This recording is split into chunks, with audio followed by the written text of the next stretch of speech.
કેમ છો વિદ્યાર્થી મિત્રો? તમે લોકો બધા લોકો મજામાં છો ને?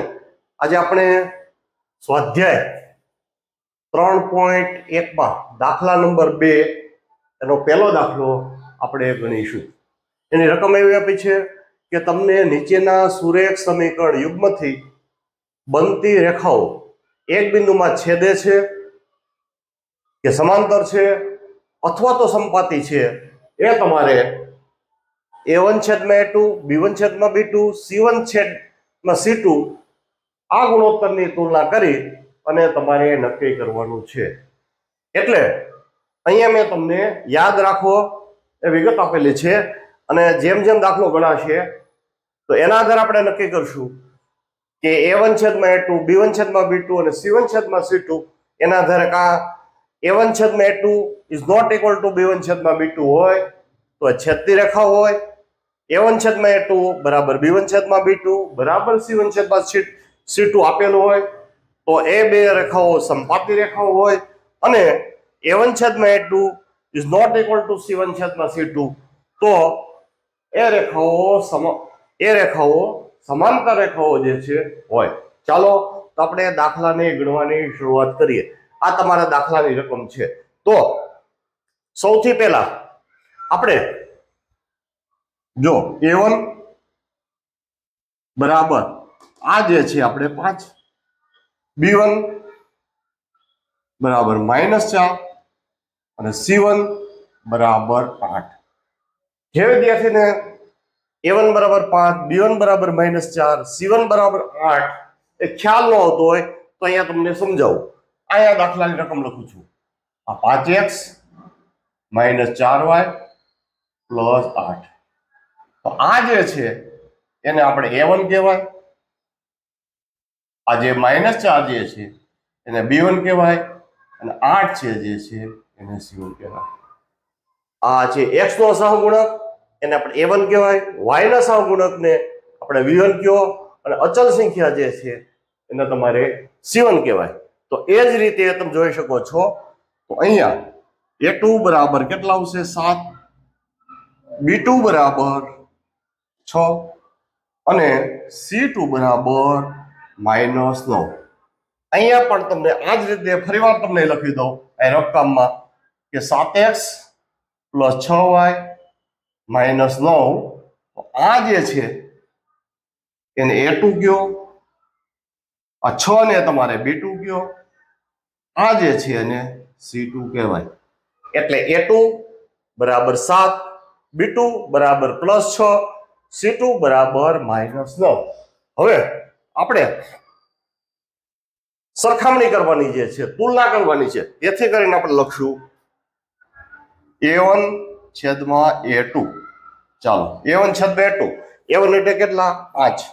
જો a1 એટલે 5 અને એના છેદમાં a2 એટલે 7. એ જ રીતે b1 છેદમાં b2. તો b1 કેટલા છે? -4 અને આના છેદમાં કેટલા આવશે? 6.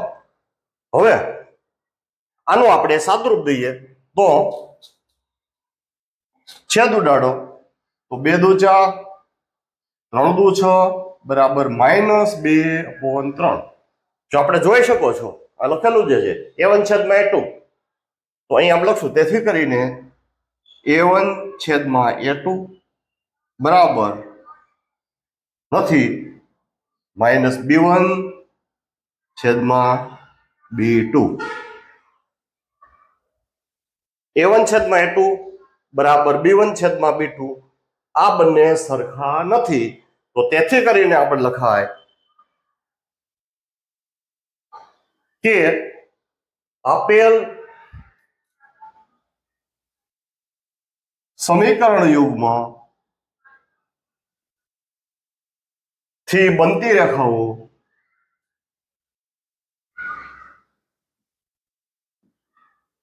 કેટલા બિંદુઓમાં છેદે છે? એક બિંદુમાં છેદે.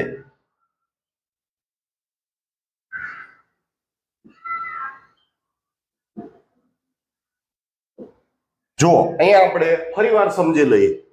જો a1 છેદમાં a2 is not equal to b1 છેદમાં b2 એટલે અહીંયા a1 છેદમાં a2 is not equal to b1 છેદમાં b2 તો આ બંને રેખાઓ છેદતી રેખાઓ હોય.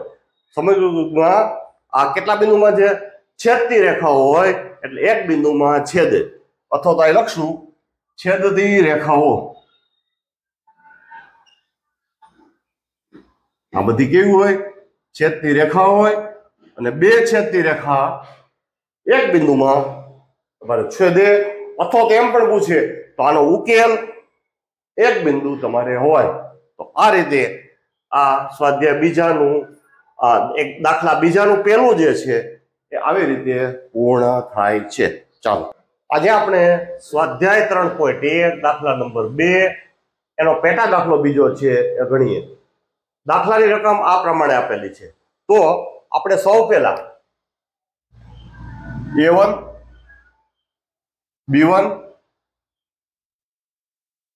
અને C1 જે છે એ લઈએ. એ જ રીતે A2 B2 અને C2 બરાબર શું આવે એ આપણે જોઈએ. દાખલાની રકમ તમારે આ પ્રમાણે આપેલી છે. દાખલાની રકમ આપેલી છે 9x + 3y + 12 બરાબર 0. આ જે છે 9 ને તમારે A1 કહેવાય, આ જે છે 3 ને આ B1, આ જે છે એને શું કહેશું? C1 કહેવાય છે. ચાલો તો તેથી કરીને આપણે લખશું A1 બરાબર કેટલા આવશે? A1 બરાબર 9. B1 બરાબર કેટલા આવશે? B1 બરાબર તમારે 3. C1 બરાબર કેટલા? તો C1 બરાબર કેટલા મળશે? તમને 12 મળે. એ જ રીતે ફરીવાર આ બીજું જે અહીં લખશું 18x + 6y + 24. હવે તો આને આપણે A2 કહેશું,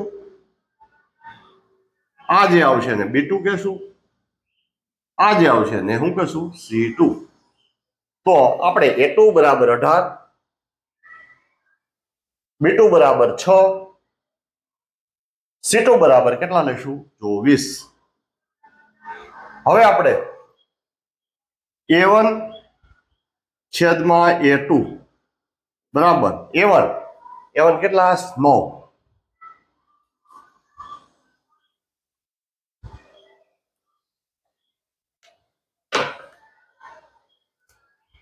આપણે A1 બરાબર આપણે 9 એના છેદમાં A2 એટલે કેટલા?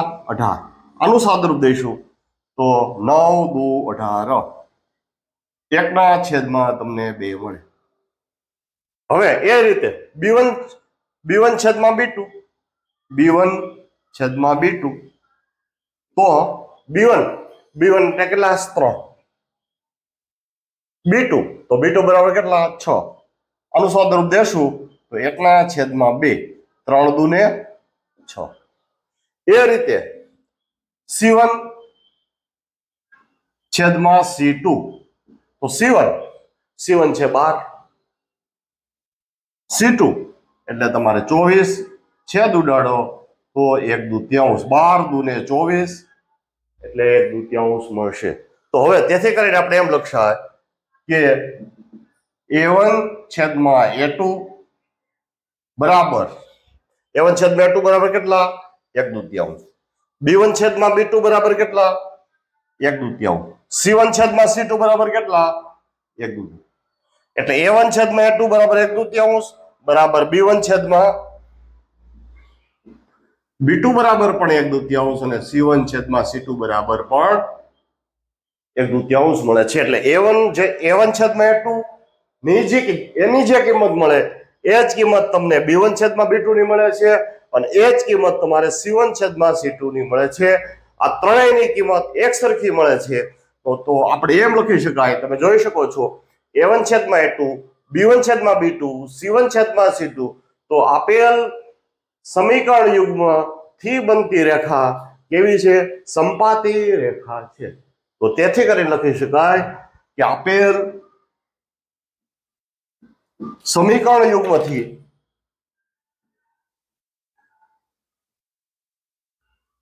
બનતી રેખાઓ કેવી છે? સંપાતી છે, સંપાતી રેખાઓ છે, રેખાઓ છે.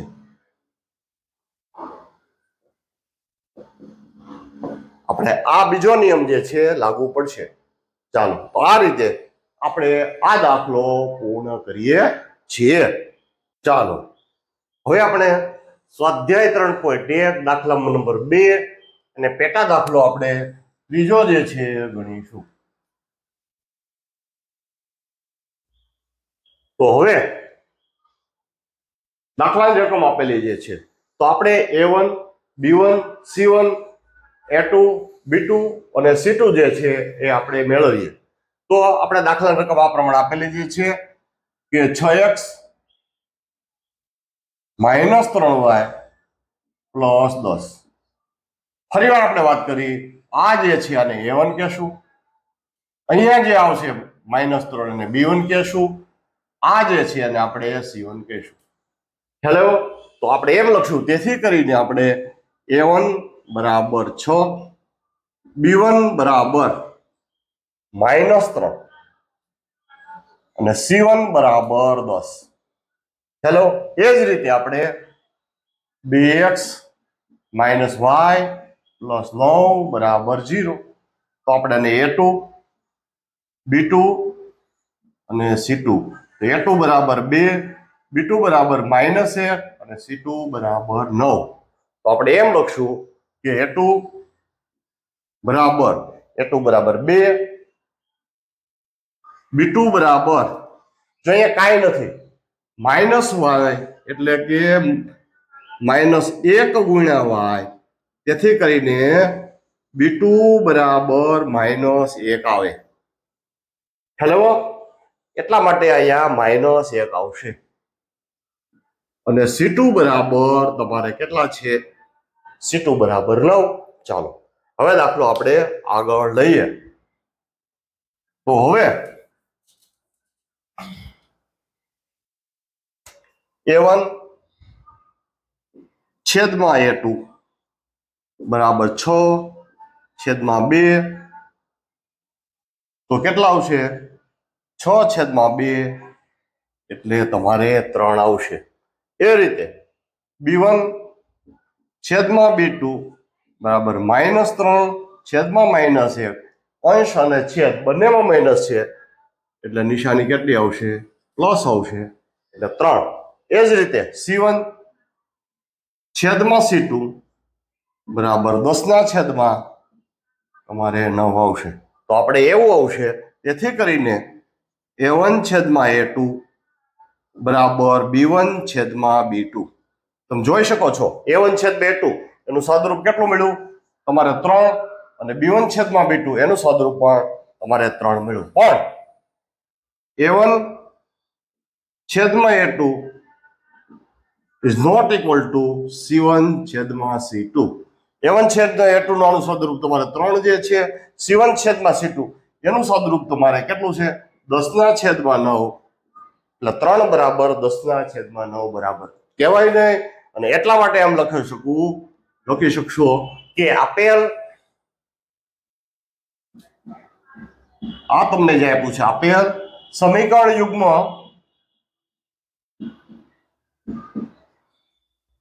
થી બનતી રેખાઓ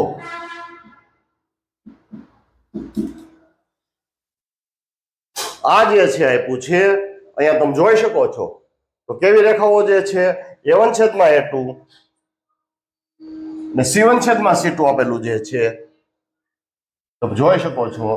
તેથી આ ક્રમ નંબર 3 આપેલ સમીકરણ યુગ્મથી બનતી રેખાઓ કેવી થશે? સમાંતર રેખાઓ હોય.